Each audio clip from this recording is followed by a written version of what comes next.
Just when I thought I couldn't have my mind blown any more than what the Rembrandt windmill principle did to me. And if you haven't seen that, click right here. It will not take you out of this video. It will just queue it up for you to watch later. I didn't think my mind could ever be blown again that much by something I learned. I was like, surely I know it all now.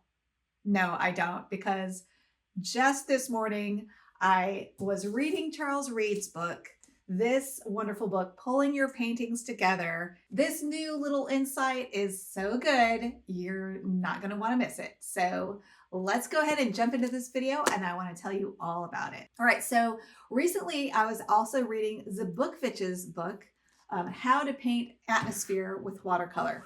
As those of you who follow my channel know, I've been reading a lot of books lately and sharing a lot about what I've learned, like the watercolor clock, which I learned about in this amazing, beautiful book, which, by the way, is out of print. All the books available are now $200. It's hard to get your hands on this book. You can read the entire thing for free on archive.org.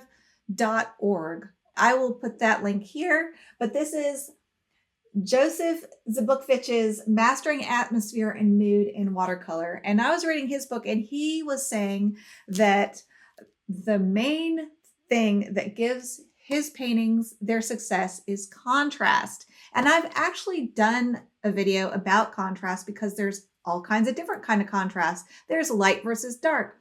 There's bright colors versus grays. There's texture versus non-texture, and a few other things. And so I will link that video where I talk about contrast right here, because contrast is important, but there's something even more important. What? I couldn't believe this, but I was reading in Charles Reid's wonderful book, Pulling Your Paintings Together. And by the way, yes, I will link these in the description and in the comments. Some of the times he's not so great at explaining what he means. So I really had to work hard. And it was not until I read the very last sentence, almost the second to last sentence in this book, to understand what he was saying. But get this. Okay, so in the last paragraph of his book, he gives an assignment, and he lists 5 things that are important to put in a painting. And he says, make a painting that fulfills the following requirements. 1, let your subject butt up against the picture border in 1 or more places. So in this painting, I'll show you. Like this element touches the edge and that connects directly into a thing that is kind of tied into her composition. And then this shadow that tells the story of the edge of her leg also touches the border. And also this element here touches the border. That reminds me of one other list of must-haves in a painting, or a list of things that an artist says, if you have these 3 things, you'll have a successful painting. So another artist in this book that I found out by Bev Joswiak said this book was her Bible for her professional development. So I bought it, of course, because I love Bev Joswiak. And if she says this is her Bible for her professional development, I'm like, I got to have that. So I bought it. It's Becoming a Successful Artist by Louis Lerman. And so I was reading in this book, and one of the artists was saying, if you have these 3 things in your painting, then you'll have a successful painting. It was, your painting tells a story. Your painting has a vertical element. I would have never thought that. And your painting has some sort of atmospheric effect, like mistiness or bright, beautiful sunshine, or something really atmospheric to it that makes it feel, it has a feeling to it. So that was his 3 things to have a successful painting. But back to what Charles Reid is saying. All right, so number 1 was let your subject butt up against the picture border in 1 or more places. Let every object have at least 2 lost or blurred edges. And that has to do with what I was talking about in the Rembrandt principle, right? Because you have to have your light on light edges and your dark on dark edges. If you don't know what I mean, you really need to know. You have to go watch that video. So definitely go watch that. But the Rembrandt windmill principle, wherever you have light on light and dark on dark edges, that's where you have your lost edges. And they're very important in a painting. They attach things together in paintings. That's why it's like the law of the universe is that we are all connected. When you apply that law to your painting, things are connected. It makes things beautiful. Isn't that amazing? Anyway, then number 3 in his assignment is paint the shadow and cast shadow as one piece. I did that in this boy. His tushy's in shadow. This foot is in the shadow of his body, and the shadow and the cast shadow are connected and painted all as one piece. So that's what he's talking about, okay? And I also have lost and found edges in this painting. They're very subtle. Like her forehead, I scrubbed out her forehead so it merges completely with this wave. I did that. Where else did I do that? Her foot merges with this. She has lost edges where the white of her shirt meets the light background. So I did do that, but it's hard when you're painting dark kids on a light background. Another one he says is to remember to leave some areas white.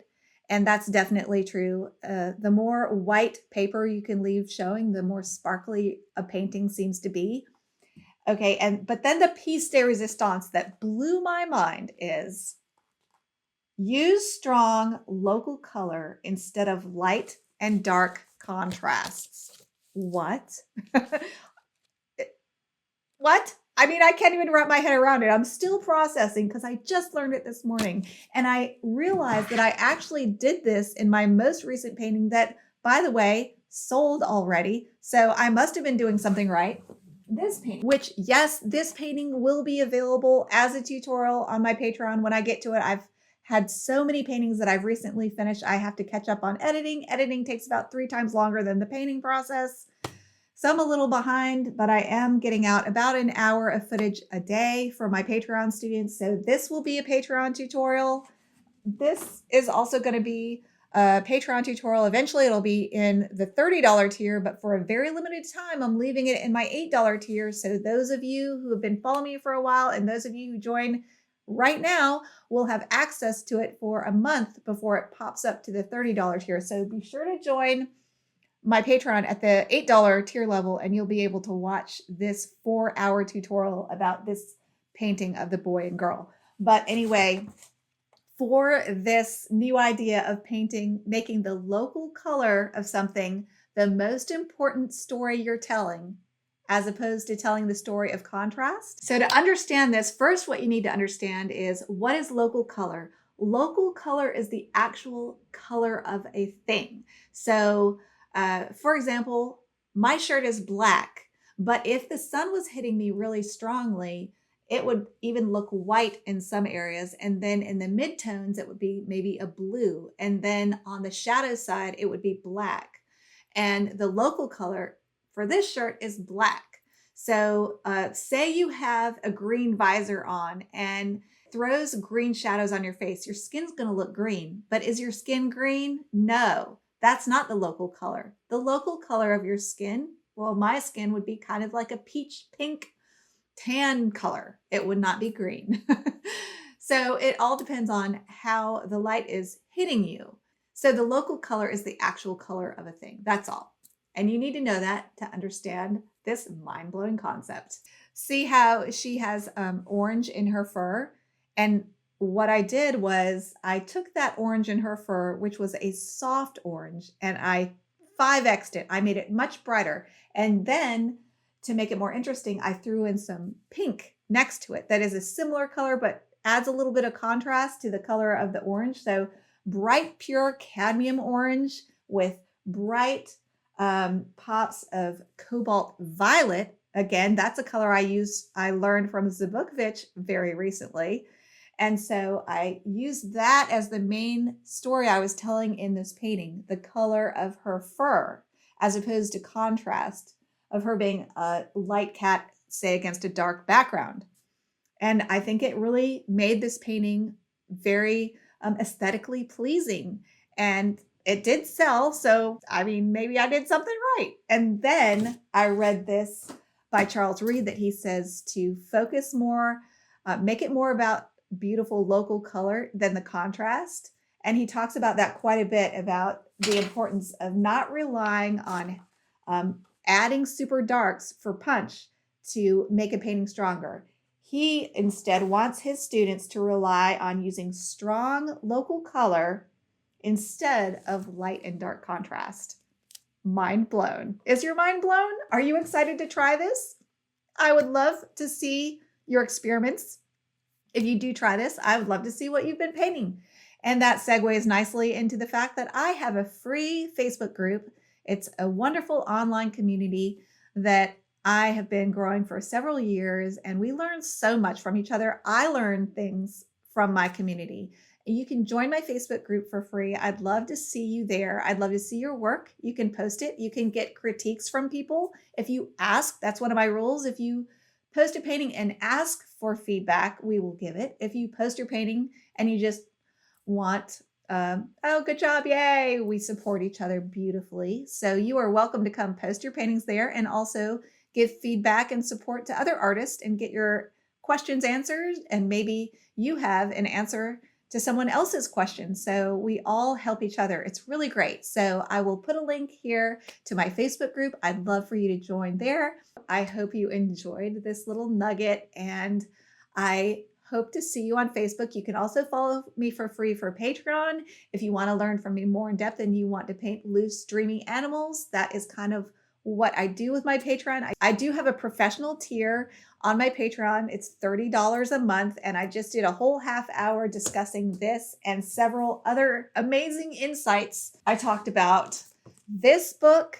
I talked about something that's very exciting in my own artistic life in my community. I talked about this camera, which, by the way, if you want to be entering professional competitions, you've got to work from your own photographs. So I talked about the camera that I just bought last year to take professional photographs. So if you join my $30 tier, you'll get a lot of advice about how to take your art to a more professional level, more professional advanced tutorials like this tutorial, which will soon move to my $30 Patreon tier level, and also just professional advice and advanced painting advice. If you join at my $13 Patreon level, that is what I recommend, because then you get access to my very best tutorials that I put in my $13 tier. If you haven't been following me for a long time, but you want to get caught up with all my best content, most of that's in the $13 highly edited tier. If you are wanting to go professional, then I recommend the $30 tier for more advanced tutorials and also professional advice. So I hope you'll join me, but you can also follow me for free on my community tab. You can follow me for free on Patreon. You can follow me for free on Facebook. So I hope to see you there. And until next time, go watercolor your world. Bye, everybody.